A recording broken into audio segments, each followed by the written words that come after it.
Do you want to close more deals to grow your business? Yes? Well, that's great because today I'm going to break down a campaign you can use as a template that got an 82% open rate, a 45% click rate, and a 5% reply rate. In the next minutes, we're going to analyze a cold email sequence sent by Nadia, our head of business development, that generated 80+ leads for our team. This campaign targeted startups who recently raised capital, and the objective was to generate qualified leads. Step 1. First email. Nadia started by sending a first email. This way it works really well. The subject line is relevant. You're funded. Now it's on you, first name. It refers to the news. This shows that she did her research and that she keeps an eye on a prospect to stay updated on their activity. That's why it instantly grabs the prospect's attention. Imagine you've just raised money and somebody cold emails you with a "You're funded. Now it's on you" subject line. Chances are you'll open this message, right? The first part of the intro line is funny. "Hey, first name." Just kidding, first name. She makes a joke referring to those unpersonalized and generic sales emails everyone receives. Plus, it shows that Nadia took the time to write the email. The second part, amount, well, you did it. It refers again to the news, so it's relevant for the prospect. Overall, this intro breaks the ice between you and your prospect and serves as a hook so that they keep reading your email. Then, my favorite part, the personalized image. To begin, it's the first thing that the prospect sees when they open the email. It's really catchy. Money flying everywhere. But most importantly, it's personalized, meaning the prospect will see their face and their name just like this. It's funny. Come on. If I receive an email like that and I see my face instead of Tony Stark's and it says Ines making it rain, I love it. And not only because I love money. It would make me laugh. And that's not an easy thing to do. And you can be sure I would read the email. After that, Nadia tells the prospect how on her previous job she helped raise a $15 million Series A round. I assume there's a lot of pressure on you now to scale the business faster.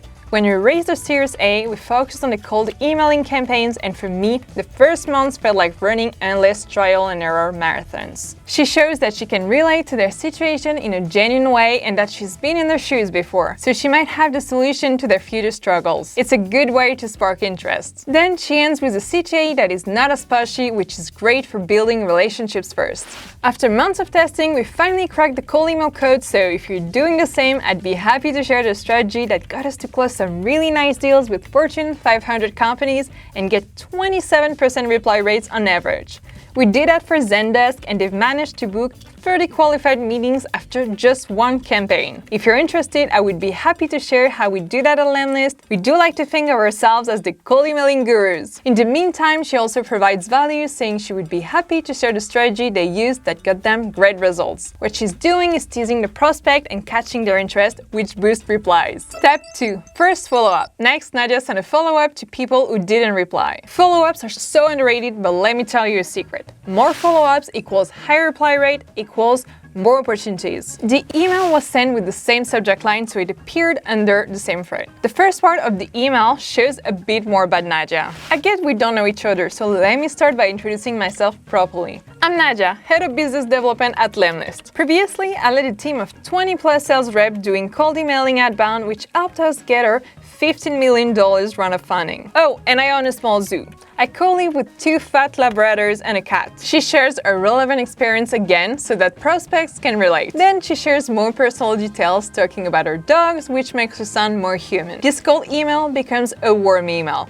She's building a personal connection. She's not salesy at all. She even adds a funny image presenting her 2 dogs and her cat. It's more informal and it creates a personal bonding between her and her prospect. Because in the end, who doesn't love dogs? You're like a cutie pie. You're a cutie pie. Who said B2B had to be boring, huh? She ends her email stating 3 great arguments on why the prospect should talk with Nadia. Now that we found common ground, here's why I think it could be beneficial for us to talk. Number 1, I can show you how we ran highly personalized email campaigns without losing the ability to send emails at scale. Number 2, my team was never losing precious time losing on lead generation. We had that all automated. Number 3, you must know that a crazy pet lady can at least keep a good company. In short, she teases the prospect about the value that she can bring to them. Once again, no sales pitches, zero talking about the product. Then she added a link to her Calendly so they can choose a date and time that suits them best. If you're game, feel free to get us some time here and I'd be happy to chat. Step 3. Second follow-up. The second follow-up was sent 5 days after the second email. This time, she changed the subject line. How Zendesk booked 30 meetings with one email outreach campaign. It adds social proof and highlights something that could interest the prospect, which is booking more meetings. In this email, she adds social proof by sending her case study featuring Zendesk that could potentially inspire the prospect's next campaign. This is valuable for them as it's a campaign that got them 60% open rate, 80% click-through rate, and 30 meetings booked. When you click on the video, you land on a personalized landing page featuring two things. A video with the director of South Europe of Zendesk explaining how they grew their pipeline with lemlist. Another reason for the prospect to have a call with her. Then Nadia's Calendly so they can book a meeting, they can choose a time that suits them best. It gives her credibility and builds trust with her prospect because she knows her work at success in the past with big clients and that she can truly help them achieve their goal. Step 4. Last follow-up. Finally, the last email in the sequence was sent one day after the previous follow-up. She changed the subject line again, making it personalized with the prospect's name. Nadia, first name. It gives the idea of a possible collaboration between the two of them. She added a personalized image and it nicely surprises your prospect and catches their attention because they will see their name on the coffee cup and it's not common. Then Nadia pitches the reasons why it would be cool for them to connect. Hate being a pest, but it seems I'm destined to imitate one. Just wanted to see if my offer for growth coffee made it through your bulging inbox. Here are 2 reasons I think it would be good for us to talk. Growth. I share my best practices and ways you can get more demos by personalizing your outbound at scale and ensuring your emails end up in a primary inbox and not in spam. Networking.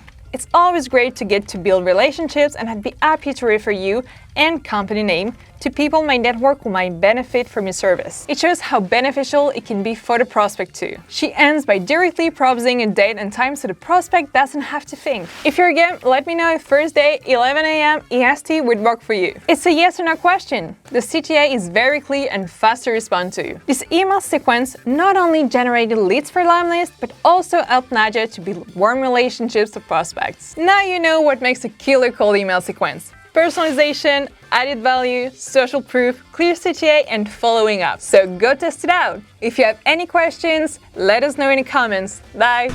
Subscribe or your next campaign will be cursed. I'm not superstitious, but I wouldn't risk it.